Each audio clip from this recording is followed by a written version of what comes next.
جلال رسول پاک صلی اللہ علیہ وآلہ وسلم کے عظیم مرتبہ کے طفیل ہماری حاضری کو اپنی بارگاہ اقدس میں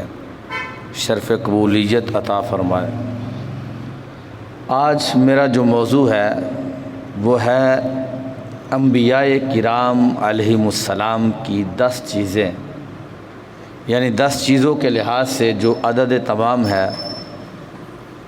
کہ ان چیزوں کو انشاءاللہ بیان کیا جائے گا، یعنی 10 چیزیں جن کا ذکر قرآن کریم برہان رشید کے ساتھ بھی ہے اور جن چیزوں کا تعلق رسول پاک صلی اللہ علیہ وسلم کی ذات ببرکات کے ساتھ بھی ہے اور جو سابقہ انبیاء کرام علیہم السلام ان کے ساتھ بھی موجود ہے۔ تو اس لحاظ سے یعنی جن چیزوں میں 10 چیزوں کا ذکر کیا گیا، مثال کے طور پر حضرت موسیٰ علیہ السلام جس وقت رب ذوالجلال نے ان سے یہ وعدہ کیا کہ میں تمہیں تورات دوں گا، تو اس وقت حضرت موسیٰ علیہ السلام کو حکم دیا گیا کہ وہ 30 روزے رکھے پے در پے۔ پھر جب 30 روزے مکمل ہوئے تو اس کے بعد رب ذوالجلال کا پھر حکم ہوا کہ 10 روزے اور ان کے ساتھ بڑھائیں،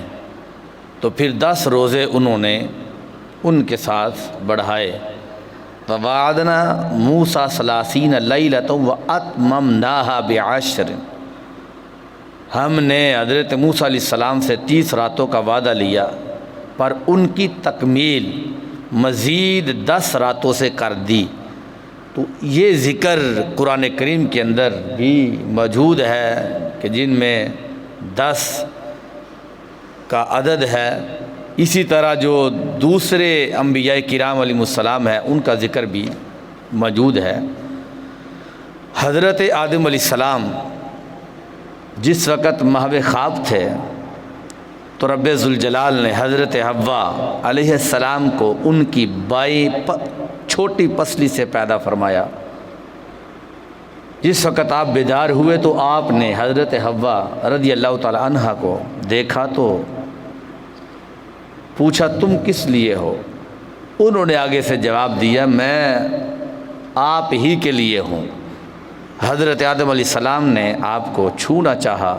تو حکم ہوا کہ مہر دیے بغیر مجھے تم چھو نہیں سکتے۔ حضرت آدم علیہ السلام نے پوچھا رب ذوالجلال سے کہ الہی ان کا حق مہر کیا ہے؟ تو رب ذوالجلال نے یہ ارشاد فرمایا کہ میرے آخری نبی حضرت سیدنا محمد مصطفیٰ صلی اللہ علیہ وآلہ وبارک وسلم کی ذات پر 10 مرتبہ درود بھیجنا ہی تمہارے نکاح کا حق مہر ہے۔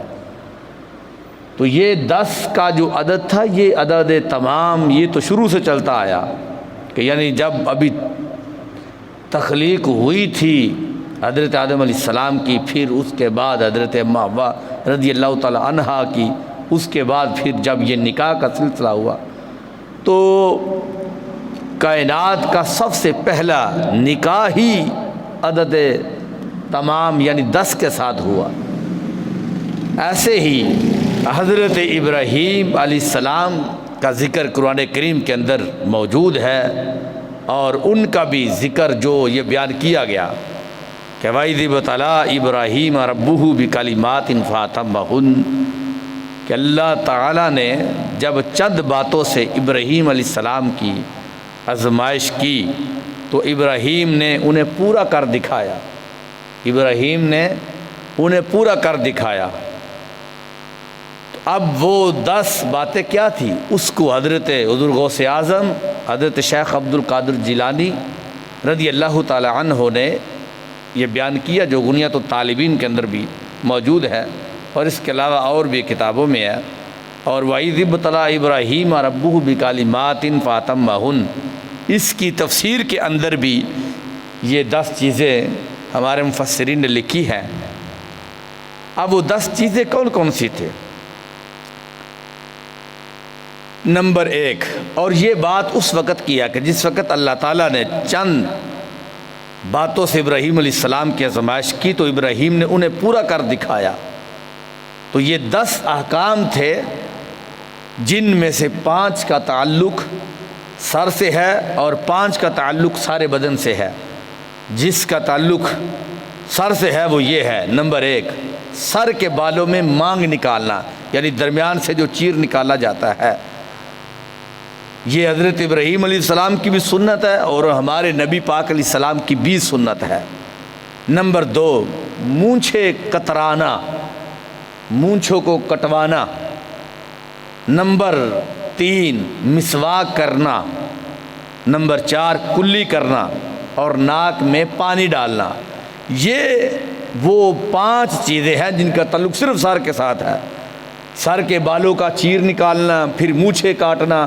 پھر کلی کرنا، پھر مسواک کرنا، پھر ناک میں پانی ڈالنا۔ تو یہ 5 چیزیں ہیں کہ جو حضرت ابراہیم علیہ السلام نے کی، اور جو دوسری 5 چیزیں تھیں وہ اس کا تعلق پورے بدن کے ساتھ تھا۔ نمبر 1، ناخن کٹوانا، زیر ناف بالوں کو صاف کرنا، بغلوں کے بال صاف کرنا، ختنہ کرنا، وضو میں انگلیوں کا خلال کرنا، یعنی ناخن کٹوانا، ختنہ کروانا، زیر ناف بالوں کو صاف کرنا، وضو میں انگلیوں کا خلال کرنا۔ تو یہ 5 چیزیں جو پورے بدن کے ساتھ جن کا تعلق ہے، اور وہ 5 چیزیں جو پہلے بیان کی گئی جس کا تعلق صرف سر کے ساتھ ہے، تو یہ 5 اور 5 ملا کر 10 چیزیں ہوئی۔ تو حضرت ابراہیم علیہ السلام کو آزمائش کے اندر جب ڈالا گیا تو اس کے بعد یہ 10 چیزیں احکام کے طور پر جب آپ کو دی گئی تو اس وقت آپ نے ان 10 چیزوں کے اوپر عمل کیا۔ رب ذوالجلال نے ان کو اپنی خلت کا جو انعام تھا اس کے ساتھ سرفراز فرما دیا تھا۔ جیسے قرآن کریم کے اندر یہ موجود ہے، وَاتَّخَذَ اللَّهُ إِبْرَاهِيمَ خَلِيلًا، رب ذوالجلال نے ابراہیم علیہ السلام کو اپنا خلیل بنایا۔ تو یہ 10 ایسی چیزیں ہیں کہ جن کو ہمارے نبی پاک علیہ السلام نے بھی کیا، اور حضور نے اس کے اوپر عمل بھی خود کیا، اور اپنے صحابہ کو اور قیامت تک کے لیے جو امت آنے والی ہے ان کو بھی رسول پاک صلی اللہ علیہ وسلم نے باقاعدہ طور پر یہ حکم ارشاد فرمایا کہ فرمایا تم ایسے کرنا، تم اس کے اوپر یعنی عمل کرنا۔ اور رسول پاک صلی اللہ علیہ وسلم دین ابراہیمی پر باقاعدہ طور پر یہ فخر فرماتے تھے کہ میں ملت ابراہیمی کے اوپر ہوں، چونکہ آپ کے ویسے بھی وہ دادا امجد تھے جس کی بنیاد پر حضرت ابراہیم علیہ السلام جو ہے وہ ان کے اوپر عمل بھی یعنی سرکار آپ کے اس احکام پر عمل بھی کرتے اور اپنی امت کو کرنے کا حکم بھی عطا فرما دیتے تھے۔ تو اس کے اندر بھی 10 چیزوں کا ذکر موجود ہے۔ اسی طرح حضرت موسیٰ علیہ السلام ان کی 10 چیزوں کا ذکر بھی موجود ہے کہ جس میں وہ میں نے ابھی تھوڑی دیر پہلے 10 راتوں کا جو ذکر تھا اس کا وہ میں نے بیان کیا کہ جو قرآن پاک کے اندر بھی موجود ہے۔ اسی طرح رسول پاک صلی اللہ علیہ وسلم کی ذات مبارکات کے ساتھ بھی 10 چیزوں کا ذکر بڑی خاصیت کے ساتھ موجود ہے، جس کو سورہ فجر کے اندر جناب والا بیان کیا گیا، اور یہ بھی بڑی تفسیر کے ساتھ یہ بیان پہلے پچھلے یعنی جمعوں کے اندر اس کو کیا گیا کہ سورہ فجر کی جو رب فرماتا ہے والفجر ولیال عشر والشفع والوتر، تو اس کے اندر بھی عشر کا ذکر موجود ہے جس میں ذوالحج شریف کا ذکر ہے۔ تو میں اس کی تفسیر کے اندر جو 10 چیزیں ہیں جن کو رسول پاک صلی اللہ علیہ وسلم نے اس کو بیان کیا، تو میں اس کے بارے میں آپ کو بتاتا ہوں کہ رسول پاک صلی اللہ علیہ وسلم نے جو عشرہ ذی الحج شریف یعنی ذوالحج شریف کا پہلا جو عشرہ ہے، پہلے 10 دن ہیں، اس کا ذکر جو ہے رسول پاک صلی اللہ علیہ وسلم نے بڑی تفسیر کے ساتھ کیا اور اپنی امت کو اس کے بارے میں آگاہی دی۔ اگرچہ اس کے بڑے فضائل ہیں، اس کے بڑے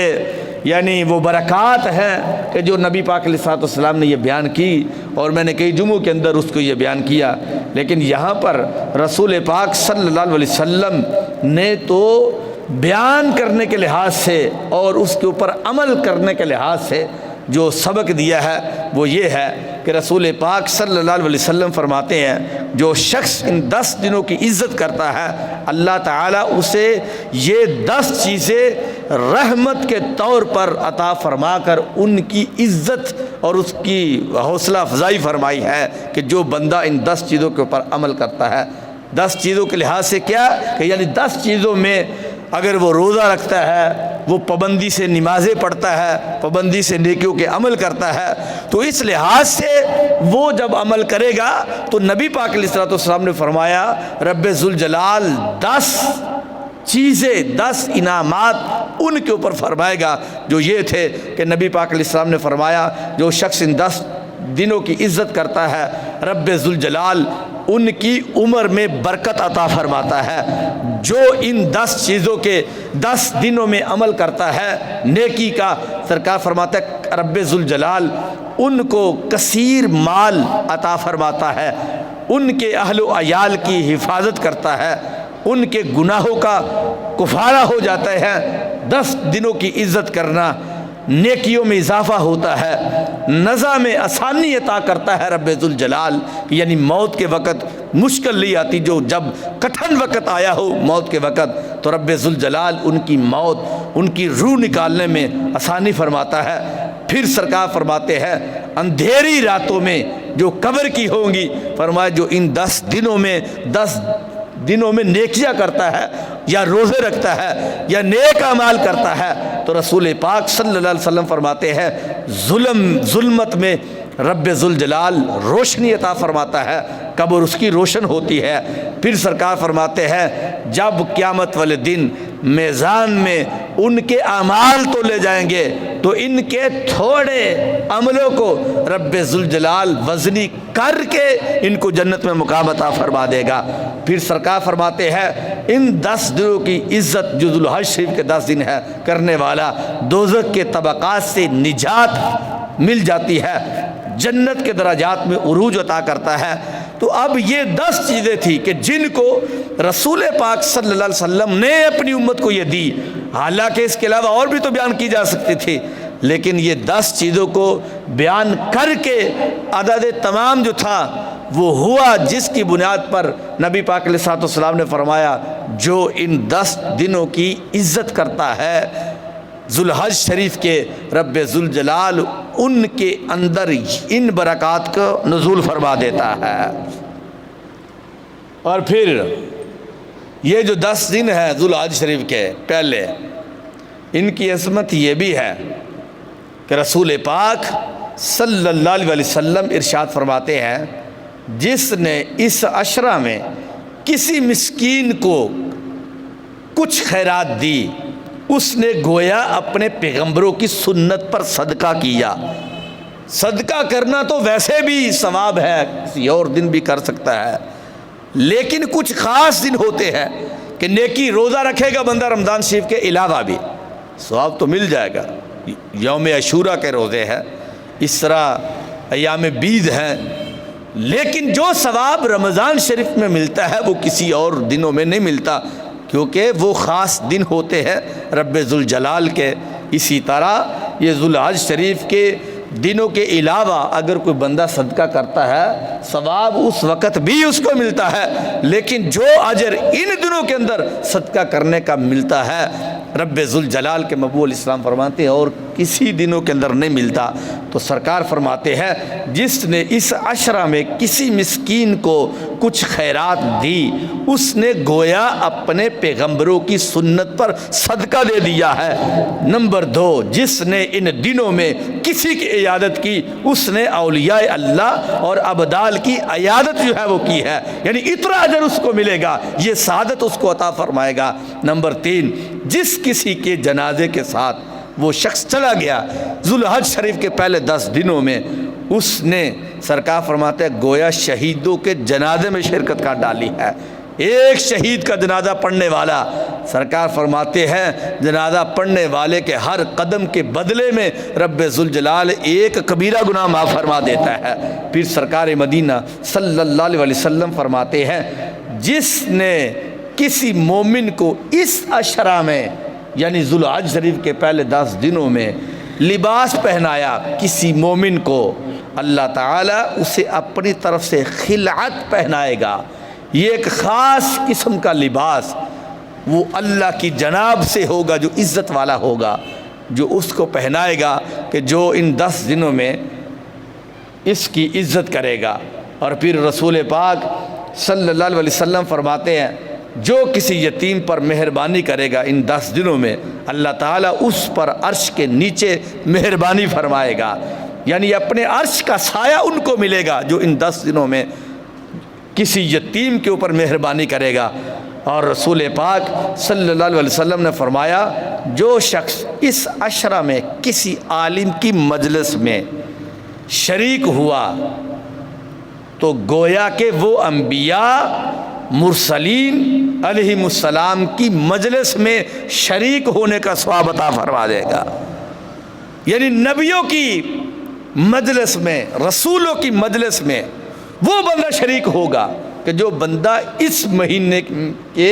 پہلے 10 دنوں میں کسی عالم کی، عالم باعمل، عالم ربانی کی مجلس میں وہ بیٹھ کر اس نے علم دین حاصل کیا، تو رسول پاک صلی اللہ علیہ وسلم فرماتے ہیں رب ذوالجلال ان کو نبیوں اور رسولوں کی مجلس میں بیٹھنے کا ثواب عطا فرما دے گا۔ تو اس کے اندر بھی رسول پاک صلی اللہ علیہ وسلم نے عدد تمام جو تھا اس کو ملحوظ خاطر رکھتے ہوئے 10 دنوں کی 10 چیزوں کے لحاظ سے فضیلت کو بیان کر دیا۔ اسی طرح حضرت آدم علیہ السلام کی توبہ کا جو واقعہ ہے وہ آپ لوگوں کے سامنے ہے، وہ بھی ہماری آنکھوں کے سامنے ہے کہ زندگی بھر جس وقت حضرت آدم علیہ السلام نے جنت میں وہ گندم کا پودا جس سے رب ذوالجلال نے منع کیا تھا اس کو کھا لیا، اس کا دانہ کھا لیا، تو حضرت آدم علیہ السلام سے وہ خطائے اجتہادی جس کو کہا جاتا وہ ہوئی، تو جناب والا اس وقت حضرت آدم علیہ السلام کو زمین پر اتار دیا گیا، اور اس کے بعد حضرت آدم علیہ السلام اپنی خطاؤں پر 6 دن تک روتے رہے۔ 7ویں دن رب ذوالجلال نے حضرت آدم علیہ السلام پر وحی نازل فرمائی۔ اس وقت آپ غمگین اور افسردہ حالت میں تھے۔ فرمایا اے آدم تم نے کیسی مشقت اور محنت اختیار کر رکھی ہے۔ حضرت آدم علیہ السلام نے رب ذوالجلال سے کہا الہی میری مصیبت بڑی مصیبت ہے، میری لغزش نے مجھے ہر طرف سے گھیرے رکھا ہے، میں سعادت اور عزت کے گھر یعنی خلد جنت سے نکل کر ذلت، بدبختی، موت اور فنا کے گھر میں پہنچ گیا ہوں، پھر میں اپنی خطاؤں پر میرے اللہ روح کیوں نہ۔ کہ یعنی حضرت آدم علیہ السلام نے یہ کہا کہ یا اللہ میں تو جنت میں تھا، تیری جو حکمت کے تحت تھی میں نے اس کی بھی نافرمانی کی تو میں نے وہ پھل کھا لیا، جس کی بنیاد پر میرے اللہ مجھے جنت سے نکالا گیا، زمین پر آیا ہوں دل سکون کے اندر نہیں ہے، میں مصیبت ہی مصیبت کو دیکھ رہا ہوں، ہر طرف سے مجھے مصیبتوں نے گھیرا ہوا ہے، میں سعادت اور عزت کا جو گھر تھا اس سے نکل کر میں دوسرے گھر کی طرف آ گیا ہوں۔ تو یہ جملے حضرت آدم علیہ السلام نے رب ذوالجلال سے بولے۔ اس کے بعد کیا ہوا؟ پھر رب ذوالجلال نے وحی نازل فرمائی، فرمایا آدم مجھے بتاؤ کیا میں نے تجھے اپنے خاص جگہ پر مقام نہیں دیا تھا کہ میں نے تجھے جنت میں ٹھہرایا تھا، تجھے اپنا خاص نہیں بنایا تھا؟ پھر فرمایا کہ اپنی مخلوق پر تجھے کیا میں نے فضیلت نہیں دی تھی کہ میں نے تمہیں ہر بندے سے پہلے پیدا کیا، یعنی ہر آدمی سے پہلے میں نے آپ کو پیدا کیا، تو آپ جنت میں ٹھہرے ہوئے تھے، کتنا یعنی تمہیں میں نے مقام دیا تھا، تمہاری پیدائش ہی جنت کے اندر ہوئی تھی۔ اور پھر فرمایا کیا مخصوص طریقہ پر تجھے معزز نہیں بنایا کہ میں نے تجھے خاص عزت دے کر تجھے سرفراز کیا تھا؟ پھر رب ذوالجلال نے فرمایا کیا تجھے اپنی محبت سے اے آدم نہیں نوازا؟ پھر فرمایا کیا تجھے اپنے ہاتھوں سے نہیں بنایا؟ پھر فرمایا کیا اپنے فرشتوں سے تجھے سجدہ نہیں میں نے کروایا؟ یہ حضرت آدم علیہ السلام کو رب ذوالجلال نے فرمایا کہ جب میں نے فرشتوں کو سجدے کا تمہیں حکم دیا کہ ان کو تعظیمی سجدہ کیا جائے، پھر تمہیں میں نے جنت کے اندر ٹھہرایا، پھر میں نے تجھے فرشتوں میں مقام دیا، پوری مخلوق میں، یعنی پہلے آپ کو ہی پیدا کیا، تو میرے آدم علیہ السلام یہ جو معاملہ تھا، اتنا میں نے کچھ آپ کو دیا، تو اس کے بعد باوجود پھر بھی تم نے میرے حکم کی خلاف ورزی کیوں کی؟ یعنی یہ رب ذوالجلال کا جملہ تھا حضرت آدم علیہ السلام کے لیے کہ جب میں نے اتنا مقام دیا تو پھر آپ نے پھر بھی خلاف ورزی کیوں کی؟ اور میرے حکم کو تم نے کیوں بلایا؟ تم نے کس طرح میری رحمت اور نعمت کو بلا دیا کہ جنت میں اتنا مقام تمہیں دیا اور تم نے میری نعمت کو بلا دیا؟ مجھے اپنے عزت اور جلال کی قسم، یہ رب فرما رہا تھا آدم علیہ السلام سے، اے آدم مجھے اپنی عزت اور جلال کی قسم ہے، اگر تیری طرح کے لوگوں سے ساری زمین بھر جائے کہ یعنی وہ عبادت اور ریاضت زندگی بھر لاکھوں سال ان کو دیے جائیں اور وہ میری عبادت، میری ریاضت اور میرے حضور سر بسجود ہو، اور زندگی میں ایک لمحہ بھی ایسا نہ ہو کہ جس کے اندر انہوں نے کوئی کوتاہی کی ہو، کوئی نافرمانی کی ہو، تو فرمایا وہ میرے حضور سجدہ کرتے رہے۔ اور اس کے بعد پھر کیا فرمایا؟ اس کے بعد وہ میری ایک مرتبہ بھی نافرمانی کریں گے تو رب ذوالجلال نے فرمایا کہ میرے آدم میں ان کو ضرور سزا دوں گا، ضرور میں ذلت کی، نافرمانوں کی منزل کی طرف میں ان کو اتاروں گا۔ تو یہ رب ذوالجلال کا ایک خاص تحفہ ہوتا ہے۔ بندہ دیکھو کہ ایک شخص ہے زندگی بھر گناہ کرتا رہتا ہے، تو زندگی بھر گناہ کرتے ہوئے رب ذوالجلال ان کی وہ پکڑ نہیں کرتا، اگرچہ پکڑ ان کی بھی بڑی سخت ہے، لیکن وہ بندہ جو مومن ہے، نمازی ہے، روزہ دار بھی ہے، رب ذوالجلال کی عبادت اور ریاضت کرنے والا، تو ان سے کبھی 2 رکعت نفل بھی چھوٹ جائے تو ان کا دل پریشان ہو جاتا ہے کہ میں پہلے تو نفل پڑھتا تھا، پہلے تو تہجد پڑھتا تھا، لیکن آج مجھے جھاگ کیوں نہیں آئی؟ میں کہتا ہوں حضرت امیر معاویہ رضی اللہ تعالی عنہ کو بھی تو دیکھے کہ حضرت امیر معاویہ جلال الدین رومی نے اس کو لکھا ہے اپنی مثنوی شریف کے اندر کہ آپ ارشاد فرماتے ہیں ایک مرتبہ حضرت امیر معاویہ رضی اللہ تعالی عنہ کی نماز تہجد کی قضا ہو گئی، نیند سے بیدار رہ ہوئے سوئے رہے، جب جاگ آئی تو تہجد کا وقت گزر چکا تھا، روئے، اتنا روئے کہ سارا دن روتے رہے۔ جب اگلے والا دن آیا تو تہجد کے وقت کسی نے دروازے کو دستک دے دی، جب دروازے کو دستک دی، دروازہ کھولا تو پوچھا کون؟ تو اس گھر کی ایک کونے سے ابلیس بولا، شیطان کہنے لگا کہ میں ابلیس ہوں۔ پوچھا کیا لینے آئے ہو؟ کہا میں آپ کو تہجد کی نماز کے لیے جگانے کے لیے آیا ہوں۔ آپ نے فرمایا شیطان تو نماز کے لیے جگاتا نہیں ہے۔ کہا ایسے ہی ہے کہ نیکی کی دعوت شیطان نہیں دیتا، ایسا ہی ہے کہ تہجد کی نماز کے لیے شیطان نہیں جگاتا، لیکن میں نے آپ کو اس لیے جگایا ہے کہ کل جب میں نے آپ کو تھپکیاں دے کے سلایا تھا، تہجد کی نماز قضا ہوئی تھی، آپ اس کے درد پر اتنا روئے تھے، رب ذوالجلال نے آپ کو اس رونے کی وجہ سے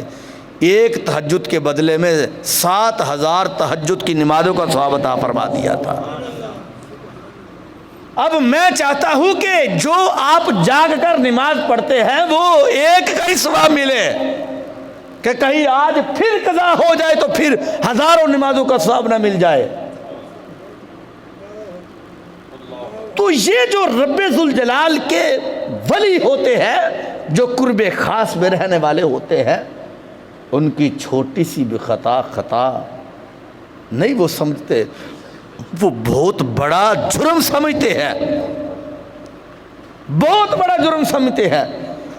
وہ رب ذوالجلال کی رضا پر قائم ہوتے ہیں۔ حضرت امام حسن امام حسین علیہ السلام کے نانا جان تھے نبی پاک علیہ السلام امام الانبیاء، چاہتے تو دعا کر کے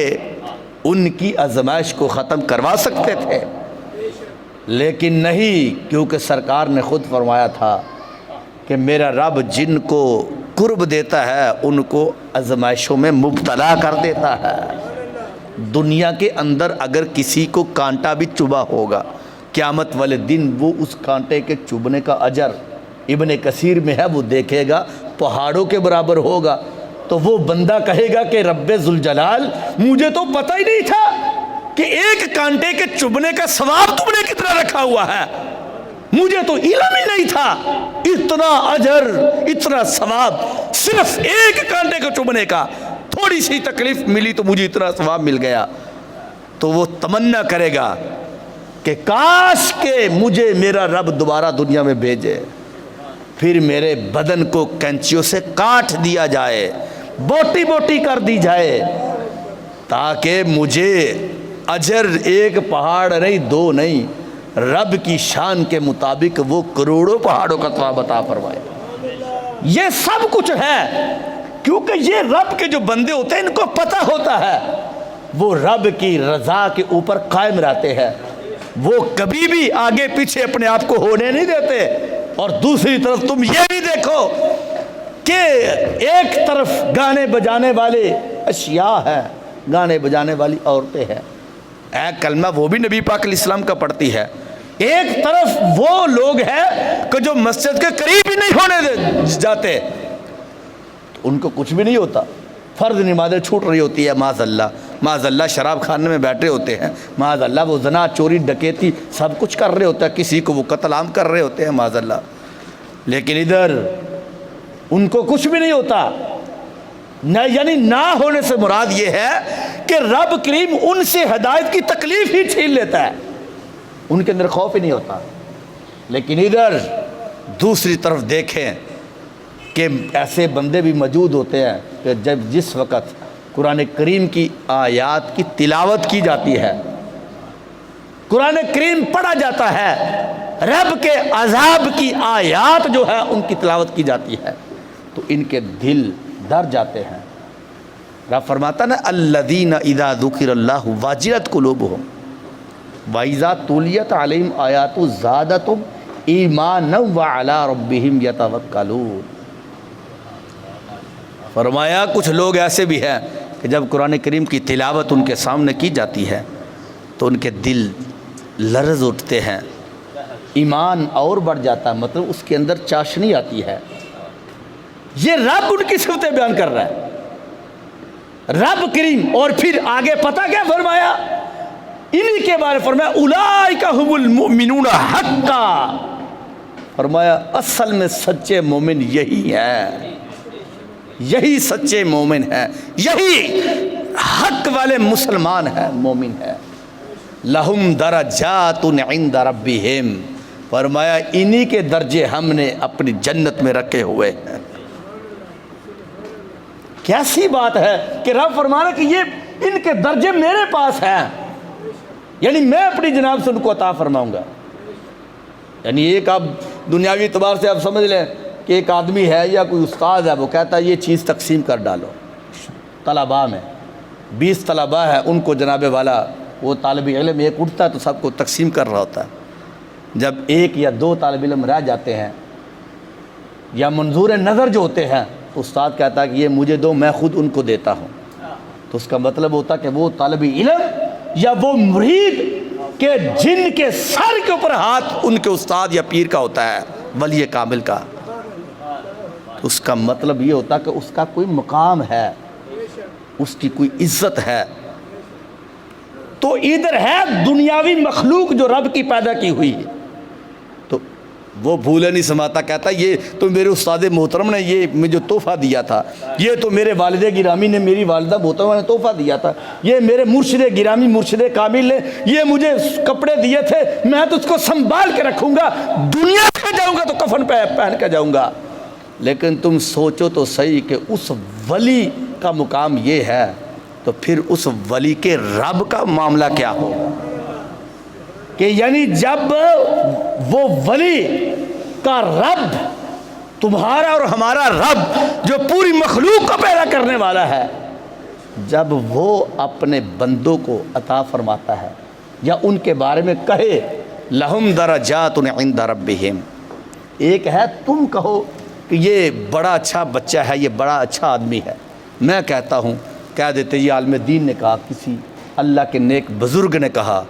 یقیناً کوئی شک نہیں، حدیث رسول صلی اللہ علیہ وسلم میں موجود ہے کہ نبی پاک علیہ الصلوۃ والسلام کے نے فرمایا کہ جس وقت کوئی شخص اس کی تعریف اس کے دنیا سے جانے کے بعد دنیا کر دیتی ہے کہ یہ انسان اچھا تھا، تو ہمارے نبی علیہ السلام نے فرمایا رب ذوالجلال بھی اس کو جنت میں مقام عطا فرماتا ہے، وہ بندہ بخش دیا جاتا ہے۔ اب ایک ہے کہ جس کی تعریف جو ہے وہ دنیا والے کر دیں تو ان کی شان یہ ہے، اور دوسری طرف تم دیکھو تو صحیح اور سوچو تم کہ جس کی تعریف رب ذوالجلال کی ذات کرے، رب ذوالجلال کرے جن کی تعریف، تو ان کا مقام کیا ہوگا،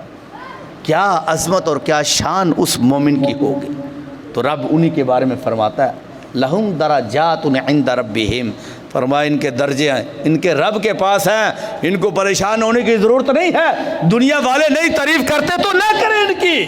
رب ان کی تعریف کر رہا ہے۔ یہ تو بات سرکار کے صحابہ کے بارے میں مشرکین بھی کرتے تھے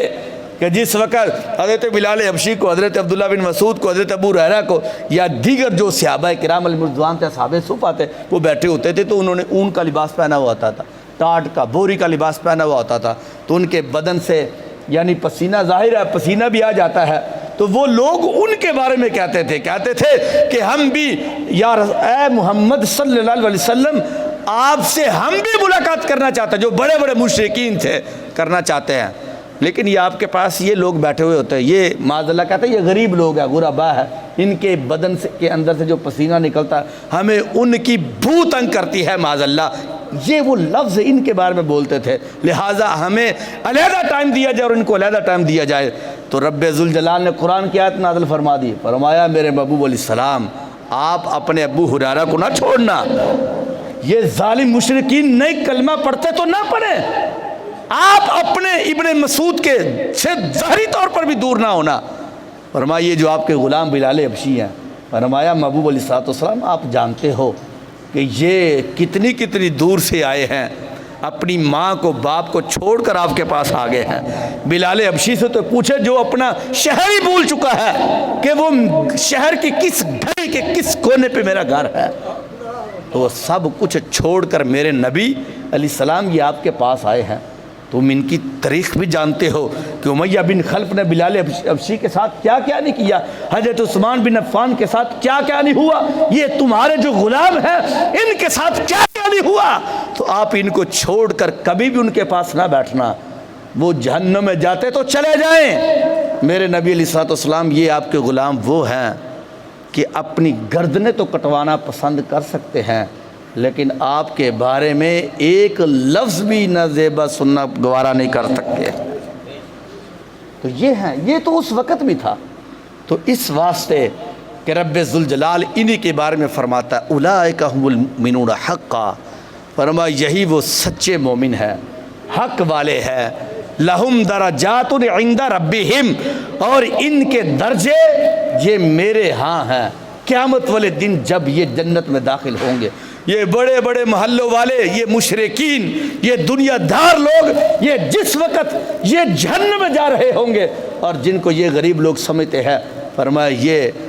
جنت کے اندر علی الارائک ینظرون تعرف فی وجوہہم نظرۃ النعیم یسقون من رحیق مختوم ختامہ مسک وفی ذلک فلیتنافس المتنافسون۔ یہ سورۃ المطففین کی